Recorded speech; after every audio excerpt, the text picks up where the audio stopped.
Os Espíritos do Senhor, que são as virtudes dos céus, qual imenso exército que se movimenta ao receber as ordens do seu comando, espalham-se por toda a superfície da terra.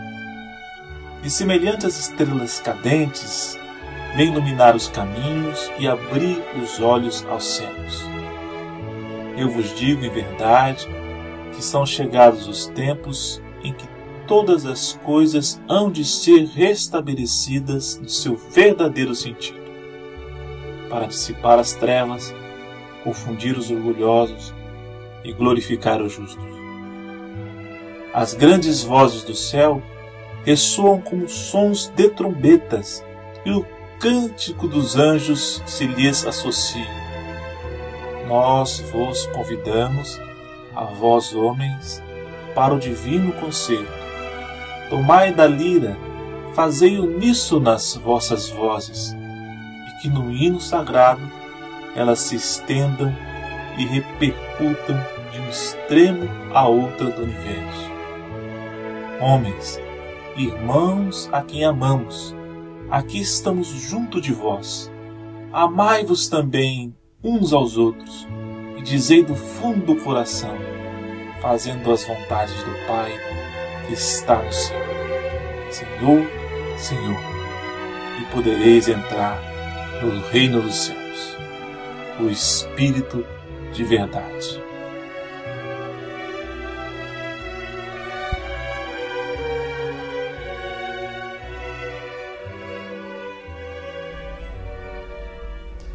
Em um ameno dia, alaranjado, o do outono de Paris, uma senhorita bate à porta da casa da senhora Amélie Gabrielle Baudet, desejando ver o professor Rivaio. O professor Rivaio não se encontrava naquele momento, porque desde que retornara de um retiro que fizera à cidade de Saint-Andrés, ele retirava-se periodicamente à Villa Seguir, em uma casa que ele possuía na Villa Seguir, para que ele pudesse dedicar-se com maior propriedade, maior profundidade à sua nova obra. Assim, a viagem seria frustrada, porque essa senhorita ela retornaria no mesmo dia para a sua cidade, Lyon, a mesma cidade do professor Rivaio. Sabendo que o seu marido ficaria triste, Gabi, como era carinhosamente chamada, sugere que a senhorita Vi utilize uma propriedade que ela tinha, a mediunidade da dupla vista, porque ela, além de ver os espíritos claramente, ela também conseguia ver fatos que ocorreriam ou que ocorriam à distância. Após pequeno silêncio, a senhorita ela descreve ou começa a descrever os fatos que ocorriam na propriedade em que o professor Rivaio estava. Ela não conhecia o local, mas ela descreve com exatidão. Rivaio encontrava-se no piso térreo, e naquele piso térreo haviam 3 janelas, a propriedade era circundada de jardins, flores, um local muito alegre.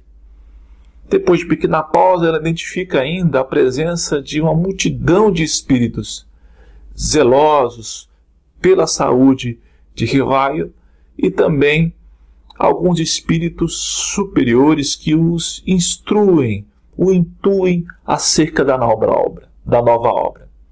Em um dado momento, ela vê também um espírito que mostra a ela um livro de grandes proporções, e esse livro, quando é aberto, ela lê Evangelho. O professor Rivaio, Kardec, ao analisar essa situação, fica satisfeito, porque para ele é um sinal de que os espíritos o estão apoiando, e aquela era uma autenticação do fato que estava ocorrendo. Por que autenticação? Porque a senhorita não conhecia a sua propriedade na vida a seguir. Por exemplo, era mais interessante ou mais plausível que Kardec se encontrasse no escritório da propriedade e não no salão térreo, que tinham 3 janelas. Aliás, 3 janelas era um fato bastante incomum. E a descrição daquilo o deixa bastante satisfeito. Na verdade, esse trabalho de Kardec, ele, além da questão da propriedade não conhecer, esse trabalho vinha sendo feito em um certo grau de sigilo. Então ninguém sabia de que Kardec estava se debruçando naquele ano de 1863 em uma obra acerca do Evangelho. Mas um sinal para ele do amparo dos espíritos superiores à sua obra. Desde que Kardec começaram seus estudos, a observação da fenomenologia mediúnica, ele percebeu uma distinção entre os estudos anteriores que ele havia se aprofundado no mesmerianismo, porque o mesmerianismo, os seus efeitos eram praticamente que exclusivamente orgânicos.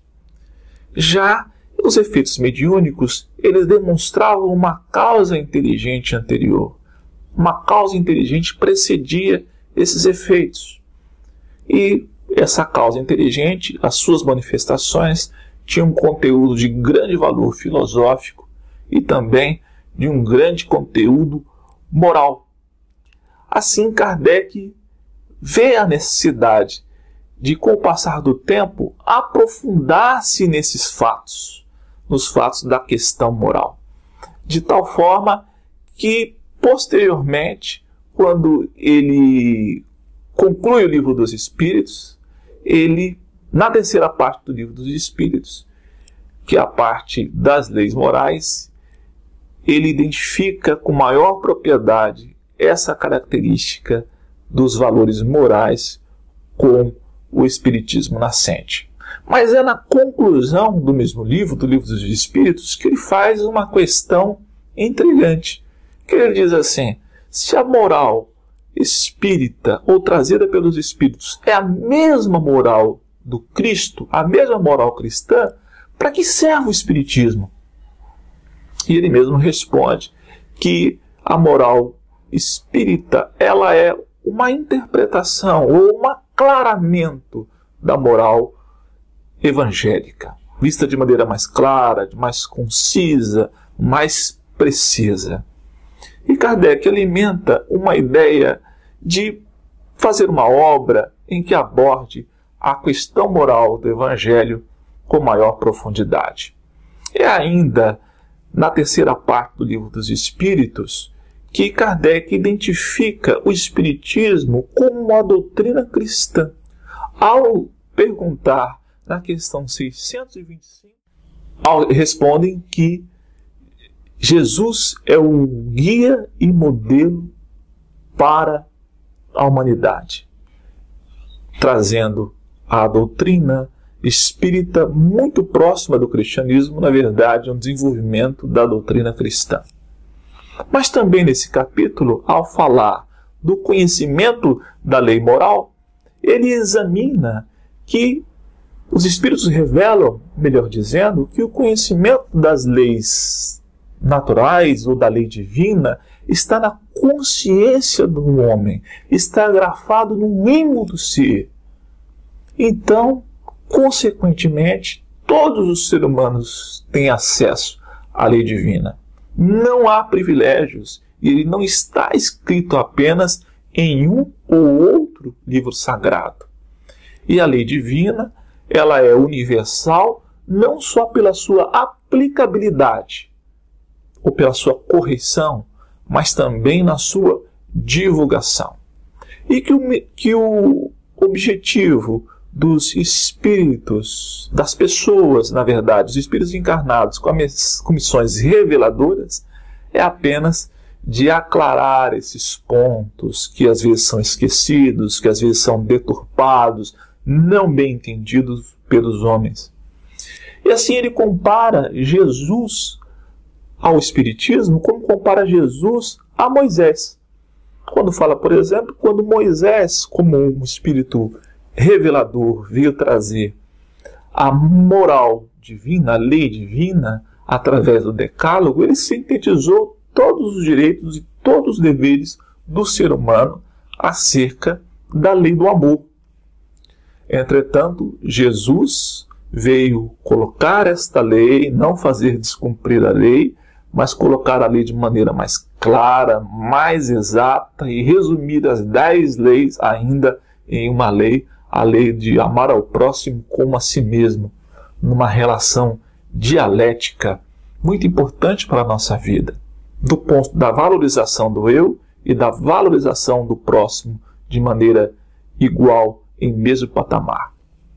E assim, o Espiritismo ele vai se identificando cada vez mais com a doutrina cristã, ao ponto que nós vemos em João, como nos diz Allan Kardec, que o Espiritismo é o consolador prometido por Jesus. Ele redivive a moral evangélica, agora na sua pureza que existia nas comunidades cristãs primitivas. E os espíritos, então, segundo Allan Kardec, são esses seres inteligentes e morais. Porque os espíritos são individuação do princípio inteligente, possuindo essas duas características, a da inteligência e da moralidade.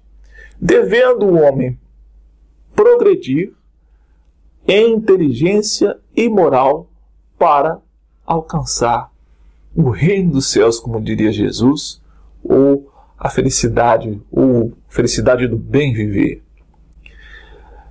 Inteligência e moral. Esta lei que observa todas essas abordagens, a lei do progresso, ela encontra-se em toda a obra básica, o Livro dos Espíritos. Entretanto, ela é mais aprofundada em algumas partes, especialmente na terceira parte, onde nós vemos da questão da lei do progresso. O professor Herculano Pires relata que da obra O Livro dos Espíritos saem todas as outras obras da codificação. E em especial da terceira parte sai o livro O Evangelho segundo o Espiritismo. O Espiritismo então nos revela Allan Kardec, os espíritos superiores na verdade, o Consolador prometido por Jesus. Kardec intencionava publicar em 1862 o livro A Voz do Mundo Invisível, leituras atuais de diferentes partes do ensino moral do Cristo, como nos diz Chasseng na obra Apolônio de Tiana, uma tradução do grego para o francês, uma obra inclusive referenciada na Revista Espírita daquele ano de 1862. Entretanto, ele resolve em 63 modificar todo o projeto e dedicar-se a um novo livro, que seria posteriormente o Evangelho segundo o Espiritismo, esse livro coordenado pelo Espírito de Verdade e uma grande pleiade de espíritos. E assim nos dizem os espíritos da Consolação que teria tal influência no mundo daquela época e no mundo futuro que provocaria uma grande reação social, como de fato foi. Porque a partir daquele momento, as obras do Sr. Allan Kardec passam a ser atacadas não pela periferia da igreja, mas a partir da Cúria Romana, que introduz a obra no seu índex. Kardec organiza esta obra e termina esta obra em 1863, manda para o prelo, para o seu editor, o Sr. Didier, para ser publicada em torno de fevereiro de 1864. Mas devido a algum atraso na publicação, cuidados da publicação, ela havia sido publicada em abril de 1864, o Evangelho segundo o Espiritismo. Na verdade, naquele momento, com outro nome, um livro denominado Imitação do Evangelho segundo o Espiritismo. Esse nome talvez Allan Kardec tenha colocado por analogia ao livro Imitação de Cristo, um clássico moderno do cristianismo, surgiu na Idade Média por um monge, Tomás de Kempis, em que ele faz uma abordagem a partir de textos da Bíblia que possa se aplicar à vida das pessoas comuns e elas possam viver conforme, imitando os passos do Cristo ou seguindo os passos do Cristo. Essa obra tem uma importância muito grande nas igrejas reformadas, sendo uma das obras cristãs mais lidas no mundo, perdendo apenas para a Bíblia. Então Kardec publica esse livro, Imitação do Evangelho segundo o Espiritismo.